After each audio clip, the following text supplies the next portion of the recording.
آپ حضرات کو معلوم ہے قرآن مجید نے جہاں نماز کا ذکر کیا وہیں اللہ کے راستے میں خرچ کا تذکرہ کیا ہے۔ ایسا معلوم ہوتا ہے اللہ کو کنجوس نمازی بالکل بھی پسند نہیں ہے۔ آپ قرآن کا ترجمہ اٹھا کے دیکھیں، جہاں نماز وہاں زکوٰۃ، جہاں نماز وہاں ينفقون فی سبیل اللہ، حتیٰ کہ جہاں تہجد کا ذکر ہے وہاں بھی اللہ کے راستے میں خرچ کرنے کا ذکر ہے۔ تتجافى جنوبهم عن المضاجع يدعون ربهم خوفا وطمعا ومما رزقناهم ينفقون۔ فرمایا ہمارے نیک بندوں کے پہلو رات کے آخری حصے میں بستروں سے الگ ہو جاتے ہیں اور رات کے آخری وقت میں وہ اللہ کے سامنے کھڑے ہو کر اسے امید اور خوف کے ساتھ پکارتے ہیں۔ پھر کیا کرتے ہیں؟ وَمِمَّا رَزَقْنَاهُمْ يُنْفِقُونَ۔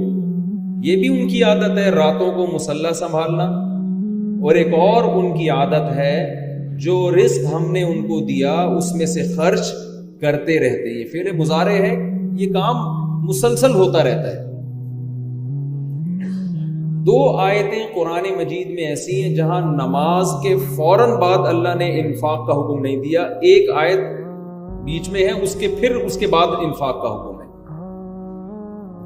لیکن آپ قرآن اٹھائیں گے، نماز زکوٰۃ، نماز صدقہ، نماز خیرات، نماز انفاق، تو بھائی کچھ تو ہوگا۔ بعض آیتیں قرآن مجید کی ایسی ہیں کہ اس میں انسانیت کی خدمت کو اسلام قرار دیا گیا ہے۔ دیکھیں ہم حدیث سنتے ہیں نا، الطہارۃ نصف الایمان، صفائی کیا ہے؟ آدھا اسلام ہے۔ یہ سنتے ہیں نا، آدھا اسلام کیا ہے؟ صفائی۔ لیکن قرآن مجید میں اللہ نے سورہ بلد میں اسلام اور انسانیت کی خدمت، اس ایک ہی چیز کو کہ دو نام سے تعبیر کیا ہے اس کو۔ الم نجعل لہ عینین، کیا ہم نے انسان کو دو آنکھیں نہیں دی؟ ولسانا وشفتین، کیا ہم نے اس کو ہونٹ اور زبان نہیں دی؟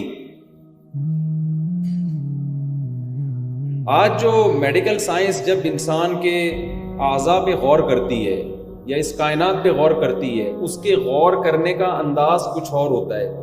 قرآن جب آپ کو اس کائنات میں غور و فکر کی دعوت دیتا ہے تو اس کا انداز وہ کسی اور نقطۂ نظر سے غور کرنے کا حکم دیتا ہے، اور قرآن بتاتا ہے کہ میری یہ نعمتیں تمہارے اوپر ہیں، تم اقرار کرو اور پھر اس کا شکر ادا کرو۔ ان نعمتوں کو قرآن کیسے ڈیفائن کرتا ہے؟ دیکھیں آپ کسی ڈاکٹر سے پوچھیں کہ آپ نے کبھی دودھ میں غور کیا، دودھ کی تحقیق کی، ڈاکٹر کیا کہے گا؟ ہاں جی میں نے بہت تحقیق کی ہے، بھینس کے دودھ میں اتنا فیٹ ہے، اتنا کیلشیم ہے، اتنے منرلز ہیں، بکری میں یہ ہے، گائے میں یہ ہے، ابال کے پینا چاہیے یا کچا بھی پی سکتے ہیں، ڈبے کا پینا چاہیے یا کھلا پینا چاہیے۔ اس تحقیق میں ڈاکٹر ایکسپرٹ ہوگا اور گورا بھی ایکسپرٹ ہوگا۔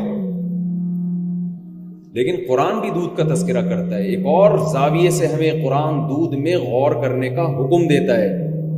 چونکہ ہم یونیورسٹیوں میں پڑھ رہے ہیں، مذہب بالکل بھی نہیں پڑھایا جا رہا یونیورسٹیوں میں، جس کے نتیجے میں ہم ٹوٹلی مادہ پرست ہوتے چلے جا رہے ہیں۔ 1400 سال پہلے قرآن نے ہمیں دودھ میں غور و فکر کا حکم دیا۔ کیسے حکم دیا؟ وَإِنَّ لَكُمْ فِي الْأَنْعَامِ لَعِبْرَةً نُسْقِيكُم مِّمَّا فِي بُطُونِهِ مِن بَيْنِ فَرْثٍ وَدَمٍ لَبَنًا خَالِصًا سَائِغًا لِلشَّارِبِينَ۔ اللہ فرماتے ہیں اس دودھ میں غور کرو، اس سوکھے چارے کو تم کسی لیب میں لے کے جاؤ، کسی سائنٹسٹ کے پاس، کسی ڈاکٹر کے پاس، جاپان کے سائنسدانوں کے پاس لے جاؤ اور کہو کہ اس سوکھے چارے سے چکنائی اور تیل کا ایک قطرہ نکال کے دکھا دیں۔ کیا کوئی ڈاکٹر نکال سکتا ہے؟ اگر نکال سکتے ہیں تو آپ یوں کر دیں، نہیں نکال سکتے تو تھوڑا سا اشارہ کر دیں تاکہ مجھے لگے کہ میں سمجھا پا رہا ہوں اپنی بات؟ کوئی ایسی لیب وجود میں آئی ہے جو، یا کوئی ایسی مشین وجود میں آئی ہے، ٹیکنالوجی نے اتنی ترقی کی ہے کہ ایسی مشین ایجاد کر لی ہو کہ ادھر سے سوکھا چارہ ڈل رہا ہے اور وہاں سے ایک پروسیس کے تحت اس سے مکھن نکل رہا ہے یا تیل نکل رہا ہے؟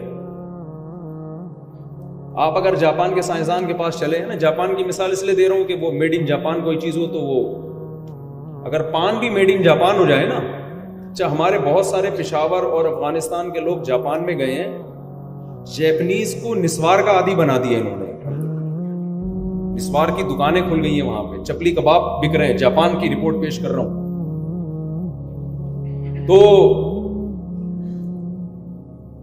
آپ جائیں گے نا، وہ کہیں گے بھائی بادام لے کر آؤ، اس میں تیل آلریڈی موجود ہوتا ہے تو ہم پریس کر کے نکال لیں گے۔ سوکھے چارے میں سے ہمارے لیے تیل نکالنا، گھی نکالنا یہ ممکن نہیں ہے۔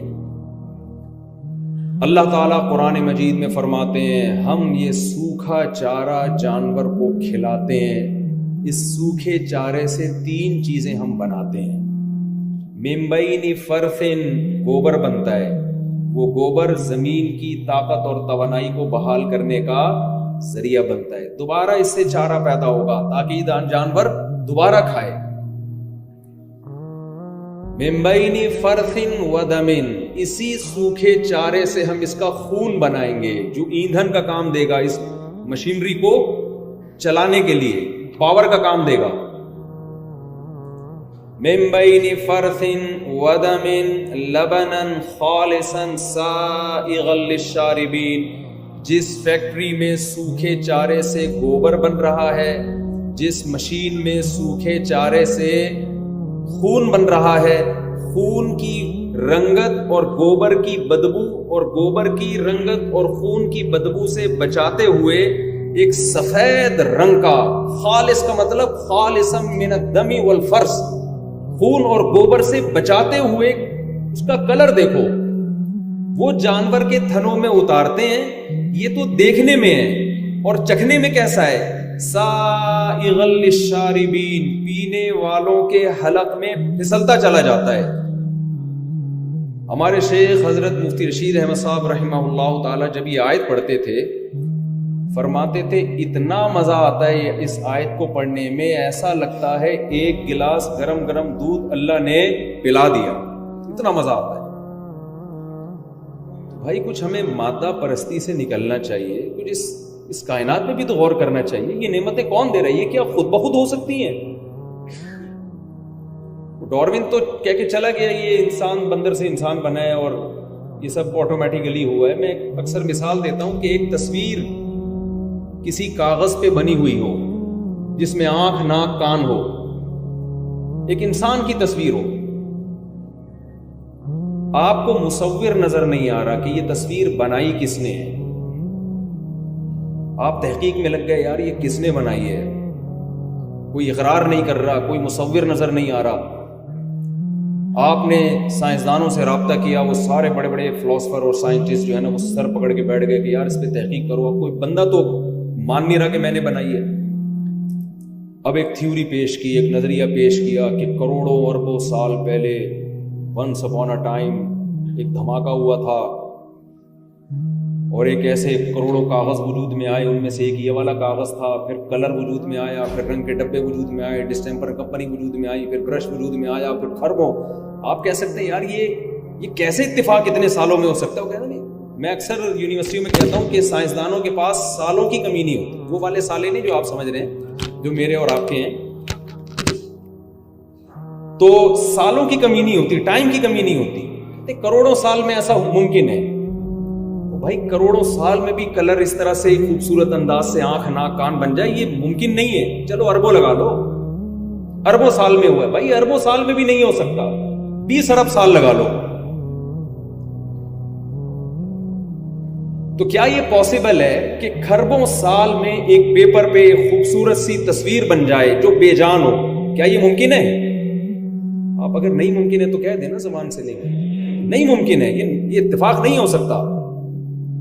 تو آپ بتائیے وہ تصویر جس کے پاس، جس کی آنکھ دیکھتی ہو، وہ تصویر جس کے کان سنتے ہوں، جس کو انسان کہا جاتا ہے، وہ تصویر جس کی زبان میں چکھنے کی صلاحیت ہو، وہ تصویر جس کے جو مغز ہے وہ واقعی سوچنے کی صلاحیت رکھتا ہو، اللہ کی قسم 100 مرتبہ اس بات کو جھوٹا قرار دیا جا سکتا ہے کہ یہ آٹومیٹیکلی ایوولوشن کے نتیجے میں یہ وجود میں نہیں آ سکتی، اس کا کوئی خالق ہے، کوئی کریٹر ہے، کوئی مینیجر ہے جس نے سب کو مینیج کیا ہے۔ تو قرآن مادے پر ہمیں غور کرنے کا حکم دیتا ہے کسی اور زاویے سے کہ یہ مخلوق تمہیں خالق کی پہچان کرائے اور تم خالق کی طرف پہنچو۔ میں ڈاکومنٹریز دیکھتا ہوں، گوروں کی جب ڈاکومنٹری آپ دیکھیں گے نا، کوئی بھی عجیب و غریب آپ کو جانور نظر آئے جو بڑے خوبصورت انداز سے کوئی پرندہ گھونسلہ بنا رہا ہے، تو نیچے کسی گورے کے کمنٹس بھی نہیں ہوتے کہ یار گاڈ کی طاقت دیکھو، گاڈ کی قدرت دیکھو، اس نے اس جانور کو ایسا بنایا۔ وہ کہتے ہیں بیوٹی آف نیچر۔ وہ کیا کہتے ہیں کہ یہ بیوٹی آف نیچر۔ مرغی انڈے دینے کے بعد بیٹھ جاتی ہے اس کے اوپر 21 دن، اسے کس نے بتایا کہ 21 دن تک تم اعتکاف میں بیٹھو گی تو اس کا یہ رزلٹ ہوگا؟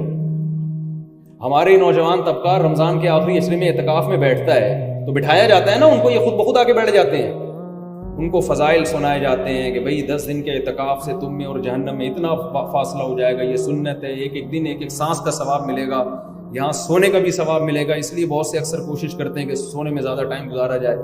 تو بتایا جاتا ہے نا، یہ انسان خود بخود جا کے بیٹھ جاتا ہے۔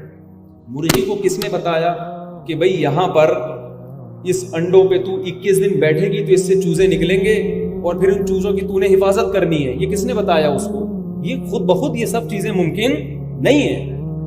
ایک ملحد ہے، ایک ایتھیس ہے میرے رابطے میں نا، بہت زیادہ اسلام کے خلاف باتیں کرتا ہے۔ میں نے ایک دفعہ اس کو ایک ویڈیو بھیجی کہ ایک مرغی اپنے چوزوں کی خاطر بہت طاقتور جانور سے لڑ رہی ہے۔ میں نے کہا یار یہ ایوولوشن کا نتیجہ ہے، یہ ارتقاء کا نتیجہ ہے کہ اس کے یہ جذبات کے اپنے بچوں کے لیے اپنی جان ہتھیلی پر رکھ کر لڑ رہی ہے؟ کیا یہ پاسبل ہے کہ آٹومیٹکلی خود بخود ہو جائے؟ تو میرا مقصد ابھی اللہ کے وجود کو ثابت کرنا نہیں ہے، میرا مقصد ابھی آپ سے یہ عرض کرنا ہے کہ ہم اس کائنات میں غور کریں گے تو ہمارا رشتہ اللہ سے مضبوط ہوگا، بشرطے کہ ہم اس زاویے سے غور کریں، یہ آٹومیٹکلی نہیں ہے۔ قرآن بھی سورہ بلد میں کیا کہہ رہا ہے؟ الم نجعل لہ عینین، کیا ہم نے تمہیں یہ آنکھیں نہیں دی ہیں؟ غیر مسلم تو کہہ دے گا اللہ نے نہیں دی ہیں، بڑے آرام سے کہہ دے گا۔ ہم جب جامعۃ الرشید میں یہ ڈیجیٹل کیمرے کی تحقیق کر رہے تھے تو ڈیجیٹل کیمرے کے ماہرین کو اور سائنسدانوں کو ہم نے بلایا، انہوں نے ایک بڑی عجیب بات بتائی کہ جو ڈیجیٹل کیمرہ ہے نا، جو موبائل سے آج آپ ویڈیوز بنا رہے ہیں یا کیمرے سے بنا رہے ہیں، یہ انسانی آنکھ کی کاپی ہے۔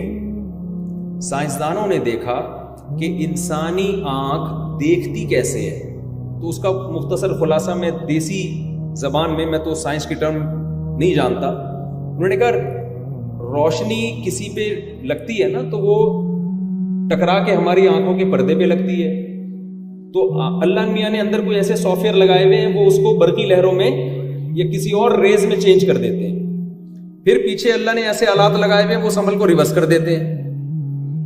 تو انہوں نے کہا سائنسدانوں نے کیا کیا، سیم یہی عمل کاپی کر کے آرٹیفیشل بنا دیا۔